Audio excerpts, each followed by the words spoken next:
جی السلام علیکم ورحمۃ اللہ وبرکاتہ۔ مفتی صاحب، جناب عمر بن خطاب رضی اللہ تعالیٰ عنہ کے ایمان لانے سے قبل عبادت اور ریاضت کے کیا معاملات ہوا کرتے تھے، اور پھر آپ کے بعد ایمان لانے کے بعد پھر کیا معاملات ہوا کرتے تھے،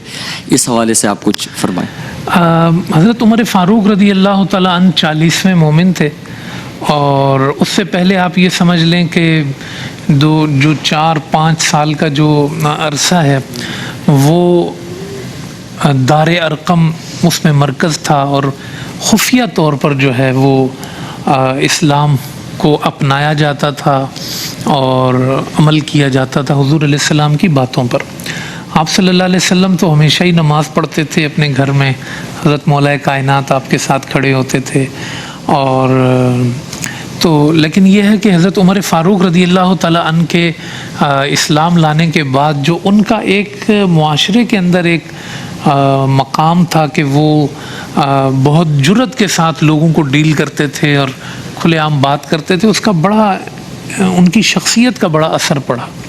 تو بڑا مشہور ہے کہ آپ کے ایمان لانے کا جو اعلان تھا اس پہ جو ہے دار ارقم میں ایک نعرہ لگا تھا، نعرہ تکبیر، یعنی مسلمانوں نے واشگاف الفاظ میں یہ اعلان کیا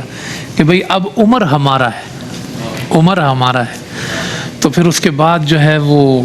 بیت اللہ میں جا کے آپ لوگوں کو لے کر گئے اور اوپن ہوئی چیزیں، حتیٰ کہ ہجرت تک آپ ہجرت بھی اعلانیہ کر کے گئے آپ کہ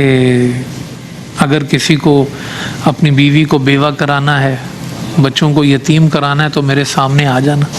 تو اس طرح تو ان کے مزاج میں جو حق گوئی تھی، بے باکی تھی، جرت تھی، اس سے مسلمانوں کو بڑا فائدہ ہوا اور معاشرے کے اندر ایک واضح تبدیلی جو ہے وہ محسوس کی گئی۔